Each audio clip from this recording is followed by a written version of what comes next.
ఇవాళ 24వ రోజు డీజేటీ గారు ఇవాళ ఒక వార్నింగ్ ఇచ్చారు. ఇరాన్కి 48 గంటలు గడువు ఇచ్చి ఈ 48 గంటల్లో కానీ మీరు స్టేట్ ఆఫ్ హార్మోస్ కానీ మీరు రెగ్యులర్గా నడిచేలా చేయకపోతే, దాని ఆపరేషన్స్ని నార్మలైజ్ చేయకపోతే మొత్తం ఇరాన్ని చీకటి చేస్తాం. మీ పవర్ గ్రిడ్స్ ఏవైతే ఉన్నాయో వాటిని చూసి ప్లాన్ చేసి గురి చూసి కొడతాం మేము అని డీజేటీ గారు అంటే, దీనికి ఇరాన్ నుంచి ఒక రెస్పాన్స్ వచ్చింది, ఒకటే స్పందన. ఇది రీసెంట్గా కూలీ అనే సినిమాలో రజనీకాంత్ గారు కూడా చెప్పిన లైన్ ఇది, తొడర అప్పాకలా అని చెప్పి, అంటే పట్టుకోరా చూద్దాం, అదే టచ్ చేయరా చూద్దాం అని చెప్పి. ఇన్ఫాక్ట్ దీని గురించి ఇంకా సింపుల్గా చెప్పాలంటే, మేము పవర్ గ్రిడ్స్ అని మీరు అంటున్నారు, పవర్ లేకపోయినా కొంతకాలం బ్రతకొచ్చేమో, వాటర్ లేకపోతే ఏంటి పరిస్థితి? ఇది నేను మాట్లాడుతున్న మాట కదా, ఇరాన్ మాట్లాడుతున్న మాట.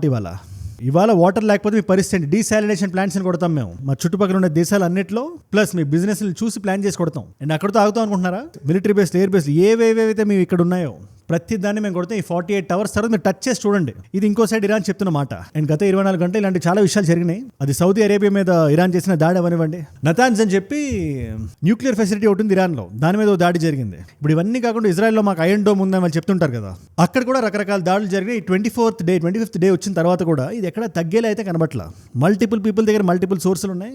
డియోగో గ్రాసియా అని నిన్న మనం ఆడుకున్నాం కదా, ఈ పర్టికులర్ లొకేషన్ ఇరాన్ కొట్టిందని చెప్పి 4000 kilometers తర్వాత మిజైల్ వెళ్ళి కొట్టిందని చెప్పి, దానికి మాకు ఎటువంటి సంబంధం లేదని చెప్పి వాళ్ళు ఇరాన్ చెప్తుంది. లేదు వీళ్ళే కొట్టారు అని యూకే న్యూస్ పేపర్లు కానీ, యూరోప్లో ఉండే దేశాల హెడ్లైన్స్ కానీ, అమెరికా కానీ అన్ని అదే చెప్తుంది, ఇరానే కొట్టింది డియోగో గ్రాసియా అని. Iran has fired 2 missiles towards the joint British-American base on Diego Garcia in the Indian Ocean, the BBC understands.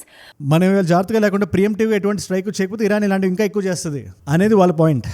వీటిలన్నిటి మీద రౌండ్ అప్ వేస్తారు. ఆల్సో పాకిస్తాన్ కూడా దీంట్లో లాగుతున్నారు. పాకిస్తాన్ కూడా చాలా యాజ్ యూజువల్గా దాని స్థాయిలోనే అది మాట్లాడుతుంది. అసీం మునీర్ అనే వంకయ్య మునీర్ వచ్చి షియా ముస్లిమ్స్ ఎవరైతే దీని మీద, షియా క్లరిక్స్ ఎవరైతే మాట్లాడుతున్నారో వాళ్ళ మీద విరుచుకుపడుతున్నాడు. మీరు షియా అయితే మీరు షియాని సపోర్ట్ చేద్దాం అనుకుంటే మీరు ఇక్కడ నుంచి వెళ్ళిపోండి, మీరు ఇరాన్ వెళ్ళిపోండి అని చెప్పి అంటున్నాడు ఆయన. దీని మీద పాకిస్తాన్లో ఒక పుష్ బ్యాక్ ఉంది, భారతదేశానికి ఒక అడ్వాంటేజ్ కూడా ఉంది. గిల్గిట్ బాల్టిస్తాన్కి సంబంధించి దాని గురించి వాళ్ళ వీడియోలో మనం మాట్లాడాలి. యుద్ధం జరుగుతున్నప్పుడు చూసారు ఎన్ని పర్యవసానాలు, ఎన్ని ట్రెమర్స్, ఎంత ప్రపంచం మొత్తానికి ఏదో విధంగా ఎలా తగులుతానే ఉంటుందో. అది వాళ్ళ వీడియో ఎండ్ అయిపోయేలా మీకు అర్థమైపోతుంది.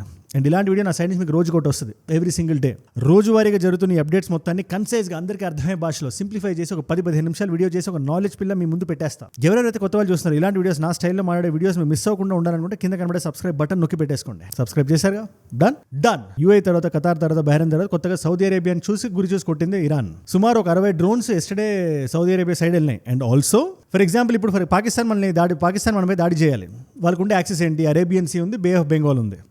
జనరల్గా వాళ్ళు అరేబియన్ సీ తీసుకుంటారు, ముంబై దాకా వస్తారు, గుజరాత్ దాకా వస్తారు, వాళ్ళు సీ రూట్లో వస్తుంటారు. వాళ్ళు అక్కడ జరిగితే okay, but what if they come to Chennai or విశాఖపట్నంకి వచ్చి వాళ్ళు దాడి చేస్తారని చెప్పి ఎవరైనా అనుకుంటారా? ఎందుకంటే చుట్టూ తిరిగి రావాలి. అలాంటి దాడే ఇవాళ ఇరాన్ సౌదీ మీద చేసింది. మీరు ఇరాన్ని సౌదీని మీరు చూసుకుంటే, సౌదీకి ఇరాన్కి సైడ్ ఉండే థింగ్ ఇస్ పర్షియన్ గల్ఫ్, ఇవన్నీ ఉంటాయి. అటు సైడ్ రెడ్ సీ ఉంటుంది. ఇప్పుడు రెడ్ సీ దాకా వెళ్ళి సౌదీ మీద దాడి చేసింది ఇరాన్. అది మామూలు తెగింపు కాదు. అది కాకుండా నతాన్స్ అని చెప్పి లాస్ట్ ఇయర్ మనం దీని గురించి మాట్లాడడం, 12 రోజులు యుద్ధం జరిగింది కదా, అందులో B-2 బాంబర్లు పంపించి ఇస్ఫహాన్, నతాన్స్, కామ్ ఈ లొకేషన్స్ లోనే కొట్టారు డీజేటీ గారు. ఎందుకు? నతాన్స్ లో న్యూక్లియర్ ఎన్రిచ్మెంట్ ఫెసిలిటీ ఉందని, అందులో ఎన్రిచ్డ్ యూరేనియం ఒక 60-70% దాకా వెళ్తుందని చెప్పి అప్పట్లో ఒక టాక్ ఉండేది. అది ఇవాళ 84% వచ్చింది. అది కానీ 90% కానీ దాటితే న్యూక్లియర్ యుద్ధం స్టార్ట్ అవడానికి స్కోప్ ఉంది. ఇది జియో పొలిటికల్ ఎక్స్పర్ట్స్ మనకి చెప్తున్నారు. అందుకని నతాన్స్ దగ్గర దాడి చేసింది అమెరికా. బంకర్ బస్టర్ బాంబ్స్ పంపించింది. ఎందుకంటే న్యూక్లియర్ ఫెసిలిటీస్ అన్ని భూమికి లోపల ఉంటాయి, పైన పెడితే ఈజీగా దీన్ని టార్గెట్ చేయొచ్చు కదా అని చెప్పి లోపల వాళ్ళు పెట్టుకుంటే, ఈ బంకర్ బస్టర్ బాంబ్స్ ఏం చేస్తాయి? ఈ భూమి లోపలికి చర్చుకొని వెళ్ళి కొడతాయి. ఇన్ఫాక్ట్ అమెరికా కొట్టింది అని చెప్పడం కన్నా కొట్టే ప్రయత్నం చేసింది అని చెప్పడం ఇంకా చాలా ఫ్యాక్చువల్గా ఉంటుంది. ఎందుకంటే నతాన్స్ని కొట్టలేకపోయింది, విఫలమైంది అమెరికా. ఆల్సో ఎంటైర్ ఇష్యూలో ఇజ్రాయెల్ కొంచెం కన్ఫ్యూజ్ స్టేట్లో ఏదైనా దేశం ఉందంటే అది ఇజ్రాయెలే, బెనిఫిషియల్ స్టేట్లో రష్యా. ఎనీవేస్ ఇజ్రాయెల్ దగ్గర ఏమవుతుందంటే ఇవాళ అమెరికా నుంచి హ్యూజ్ పుష్ బ్యాక్ వస్తుంది. మీరు అసలు ఈ యుద్ధాన్ని ఎందుకు స్టార్ట్ చేశారని చెప్పి జోసెఫ్ కెంట్ కౌంటర్ ఉగ్రవాదం వింగ్ ఉంటుంది కదా అమెరికాలో, దానికి హెడ్ రీసెంట్గా రిజైన్ చేస్తూ ఒక పెద్ద లెటర్ రాసి, ఇమినెంట్ థ్రెట్ అనేది యూఎస్ఏకి ఇరాన్ వల్ల లేదు, మనం యుద్ధంలోకి ఎందుకు దూకాం, మన సోల్జర్స్ ఎందుకు చావాల్సి వస్తుంది, ఇప్పటికే 10 సంఖ్యలో సోల్జర్స్ చనిపోయారు అమెరికాకి సంబంధించి, మన ట్యాక్స్ పేయర్స్ మనీ ఈ యుద్ధంలోకి ఎందుకు వెళ్తుందని చెప్పి ఫ్యూచర్ జనరేషన్స్ మనల్ని అడిగితే క్వశ్చన్, దానికి సమాధానం నా దగ్గర లేదు. అందుకని నా కాన్షియన్స్ క్లియర్ చేసుకోవడం, నేను తప్పుకుంటున్నాను, ఎగ్జిట్ అవుతున్నాను నేను అని పెద్ద లెటర్ బహిరంగంగా రాసి ఆయన తప్పుకున్నాడు. Joe Kent has resigned. We're learning this within the past hour here. Joe Kent. In fact ఇది ఆయన ఒక్కని పాయింట్ ఆఫ్ వ్యూ కాదు, అమెరికాలో చాలా మందికి ఈ థాట్ ఉంది. ఇప్పుడు అవసరం మనకి, ఎందుకు ఈ యుద్ధంలో మనం ఇరుక్కున్నాం మనం. ఇన్ఫాక్ట్ ఆయన ఈ లెటర్లో చాలా ఇంపార్టెంట్, చాలా పెద్ద ఎలిగేషన్ ఒకటి వేసాడు ఆయన. అమెరికాలో ఉండే ఇజ్రాయెల్ లాబీ చేసి ఇజ్రాయెల్ దేశం కోసం కావాలని వాళ్ళ సుఖ సంతోషాల కోసం మన యుద్ధం చేస్తున్నట్టుంది, ఎంతవరకు కరెక్ట్ అని చెప్పి ఆయన క్వశ్చన్ లేవనెత్తాడు ఆయన. ఇప్పుడు నిజాలు మనం మాట్లాడుకోవాల్సి వస్తే జనాల సెంటిమెంట్ కూడా అదే. దానికి ఎవరి దగ్గరైనా ఎటువంటి సమాధానం ఉందా అంటే లేదు. సో దానికి ఏం చేయాలి? ఏదో ఒకటి చేయాలి. ఇమినెంట్ గా దీనివల్ల మనకు థ్రెట్ ఉంది, దేశం వల్ల మనకు థ్రెట్ ఉందని చెప్పి మనం ఏదో ఒకటి చేసి ప్రూవ్ చేయాలి. మనం ఎలా చేస్తాం దాన్ని? ఇదిగో ఇప్పుడు ఇలా నతాన్స్ ఇరాన్స్ మీద దాడి చేసి అక్కడ న్యూక్లియర్ ఎన్రిచ్మెంట్ ఫెసిలిటీ ఉందని చెప్పి, లేదా డియాగో గ్రాసియా గురించి మాట్లాడుతూ ఇజ్రాయెల్ కానీ అమెరికా కానీ యూరోపియన్ కంట్రీస్ కానీ ఏమంటున్నాయి? ఖచ్చితంగా మీరు చూడండి, ఈ ట్వీట్ ఒకసారి మీరు చూడండి, లేదా ఈ క్లిప్పింగ్ ఒకసారి మీరు వినండి. అందులో ఒకటి క్లియర్గా ఏముంది, జస్ట్ 2-3 సంవత్సరాల క్రితం ఇరాన్ ఏం చెప్పింది, మా దగ్గర హైయెస్ట్ రేంజ్ మిజైల్, ఇప్పుడు బలిస్టిక్ మిజైల్ అంటే అట్మాస్ఫియర్ని దాటి ఒక స్పీడ్ని పుంజుకొని వెళ్తాయి కదా, అలాంటి మిజైల్స్ కూడా మా దగ్గర 2000 కిలోమీటర్లు మాక్సిమం వెళ్ళే రేంజ్ ఉండే మిజైల్స్ ఉన్నాయి తప్పితే అంతకన్నా మించిన మా దగ్గర లేవని చెప్పిన అదే ఇరాన్ మొన్న 21 మార్చ్ డియాగో గ్రాసియా మీద దాడి ఎలా చేసింది? ఇరాన్లో ఉండే మూల ప్రదేశానికి డియాగో గ్రాసియాకి మన లెంత్ రూలర్ వేసి మనం చెక్ చేసినా కూడా 4000 కిలోమీటర్లు వస్తుంది. ఆ రేంజ్ మిజైల్స్ కానీ ఒకవేళ ఇరాన్ దగ్గర ఉంటే దాని చుట్టూ ఒక సర్కిల్ గీస్తే అదే రేడియస్లో అందులో యూరోప్ వస్తుంది, అదే యూరోపియన్ దేశాలు వస్తాయి, లండన్ వస్తుంది, ఇటలీ వస్తుంది, స్పెయిన్ వస్తుంది, అందుకు భారతదేశంలో ఉండే చాలా సిటీస్ వస్తాయి, ఇవన్నీ వస్తాయి కదా, ఇవన్నీ డేంజర్లో పడినట్టే కదా అని చెప్పి వాళ్ళు మాట్లాడుతున్నారు. దీని మీద ఇరాన్ ఫస్ట్ జనరల్గా యుద్ధం ఏదైనా జరిగినప్పుడు ఏ దేశమైనా దీన్ని మేమే చేసామని చెప్పి ఫస్ట్ కాలర్ ఎగరేస్తుంది, మేమే చేసాం. అది జరిగినా జరగకపోయినా ఇలాంటి వార్త ఒకటి వస్తే యుద్ధాల టైంలో ఇలాంటి నెరేటివ్ వార్ఫేర్ చాలా ఇంపార్టెంట్. పాకిస్తాన్ దీని మీద థ్రైవ్ అవుతుంది, ఇది లేకపోతే అసలు పాకిస్తాన్ లేదు. ఖాన్ సర్ అని చెప్పి ఆయన నేషన్ వైడ్ పాపులారిటీ ఉంది ఆయనకి. ఆయన ఒక మాట అన్నాడు, పాకిస్తాన్కి సంబంధించి 90% భారతదేశంతో యుద్ధం జరిగితే మేమే గెలుస్తామని ఫిక్స్ అవుతారంట. 90%, 10% మాత్రం లేదు, కొంచెం ఏదో తేడాగా ఉంది, యుద్ధం జరిగితే మాత్రం మనం ఓడిపోవడానికి ఆస్కారం ఉంది, ఓడిపోతాం ఇన్ఫాక్ట్ అని చెప్పి లోపల గుండెల్లో చాలా స్ట్రాంగ్గా బిలీవ్ చేస్తారు. వాళ్ళు ఎవరు అంటే పాకిస్తానీ ఆర్మీ. ఆ 10% ఇది ఆయన చెప్పిన మాట ఇది. అందులో ఎంతో కొంత నిజం లేక మానదా. 10% ఖచ్చితంగా అలా నమ్ముతారు, దాన్ని నేను కాదని చెప్పి అనట్లేదు. కానీ మిగతా 90% ఎవరైతే ఉన్నారో వాళ్ళలో కూడా 50% ఓడిపోతామని నమ్ముతారని చెప్పి నా భావన. దీని మీద మీరేమంటారు? ఎనీవేస్, ఇలాంటి టైంలో నెరేటివ్ వార్ఫేర్, పాకిస్తాన్ అంత వీక్గా ఉన్నా కూడా నెరేటివ్ వార్ఫేర్ చేస్తుంటుంది. మేమే కొంచెం ముందంజలో ఉన్నాం, మేము అమెరికన్ పైలట్స్ని, అమెరికన్ ఫైటర్ జెట్స్ని మేము పడగొట్టాం, 5 జెట్స్ ఇలా అని చెప్పి అక్కడ క్రికెట్లో వాళ్ళు హ్యాండ్స్ జెస్చర్ చేసిన, లేదా పీసీబీ చైర్మన్ నాడు ఫర్గాట్ హిస్ నేమ్ కప్పు తీసుకొని పారిపోయిన, ఇవన్నీ దానికి ఎగ్జాంపుల్స్ ఇవి. అందుకే వీళ్ళు మాట్లాడినా కూడా లేని దేశాన్ని కొంచెం ప్రేరేపించడం. యూకేకి ఇమినెంట్ థ్రెట్ ఉంది, వెంటనే ఇప్పుడు ఇరాన్ నుంచి యూకే భయపడాలి, యూకే కొంచెం రెడీ అవ్వాలి, బ్రేస్ అవ్వాలి అంటే చాలా, అది ఇరాన్కి నాట్ ఎ గుడ్ సైన్ కదా. అందుకే ఇలాంటి టైంలో ఇరాన్ మీద ఎవరైనా బ్లేమ్ వేస్తుంటే డియాగో గ్రాసియాని మేము టచ్ చేయలేదని చెప్పి ఇరాన్ అంటుంది. ఇరాన్ చెప్తున్న మాటను వాళ్ళు కాదని చెప్పి ప్రూవ్ చేసుకోవడానికి వాళ్ళు ఎందుకు ఉంటారని చెప్పి చాలా మంది అంటున్నారు. ప్లస్ ఇలాంటి టైంలో ఇరాన్కి ఎక్కువ ఎనిమీస్ ఉండకూడదు కూడా. సో ఆ పర్టికులర్ దాడి ఇరానే చేసిందా, లేదా ప్రో యూఎస్ ఉండే కంట్రీ ఏదైనా చేసిందా, ఇజ్రాయెల్ ఏమైనా పుష్ చేసిందా అనే రూమర్ కూడా ఉంది. బట్ ఐ డోంట్ నో ఎగ్జాక్ట్గా ఏది నిజమని మనకి ప్రస్తుతానికి మనకు దాని ఏమంటే ఒక నిర్దిష్టమైన సమాధానం లేదు ప్రస్తుతానికి. బట్ నేను మిమ్మల్ని ఒక క్వశ్చన్ అడుగుదాం అనుకున్నా, ఈ ఎంటైర్ సిచ్యువేషన్లో ఇరాన్ ఈ దాడి చేసిందని నమ్మిస్తే మోస్ట్ లాభపడే దేశం ఏంటి? ఇజ్రాయెల్ కదా.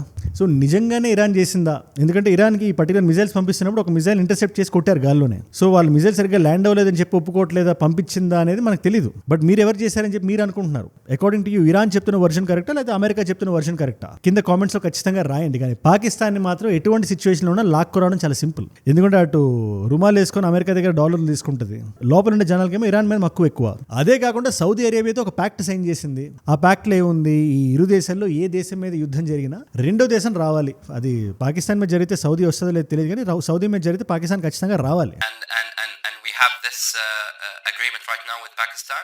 It's a mutual defense agreement, and there is, like we can say it literally, that there is a nuclear umbrella over Saudi Arabia, a Pakistani nuclear umbrella over Saudi Arabia, and we appreciate Pakistan. And that does not mean we are not, or that does not mean that we are actually moving away from our strategic partners like the United States and Europe, etc. No, Saudi Arabia is just diversifying its strategic relations. Definitely, Pakistan has been always a steadfast partner and ally of the Kingdom of Saudi Arabia. ఇలాంటి దాడి ఇవాళ Saudi మీద జరుగుతుంది కాబట్టి, Saudi మీదకి drones వెళ్ళినాయి, ఇవన్నీ వెళ్తున్నాయి కాబట్టి ఇవాళ సౌదీకి సంబంధించిన లీడర్షిప్ పాకిస్తాన్కి సంబంధించి ఏముంటుంది మీరు వినండి. పాకిస్తాన్ న్యూక్లియర్ వెపన్స్ కూడా మేము వాడుకోవడానికి మాకు లైసెన్స్ ఉంది అని మీనింగ్ వచ్చినట్టు ఆయన మాట్లాడుతున్నారు. సో ఇప్పుడు పాకిస్తాన్ ఎటువంటి సిచ్యువేషన్ ఉంది, ఇట్స్ ఇన్ సూప్ అంటారు కదా, అలాంటి సిచ్యువేషన్లో ఉంది. ఇవాళ అమెరికా మాట కానీ పాకిస్తాన్ వినాల్సి వస్తే లోపల ఉండే జనాలు కానీ షియా క్లరిక్స్ కానీ వాళ్ళు బాధపడతారు. అండ్ పాపులేషన్స్ పరంగా చూసినా కూడా ముసల్మాన్స్లో 2 రకాల ముస్లిమ్స్ ఉంటారు, సున్నీ ముస్లిం, షియా ముస్లిమ్స్.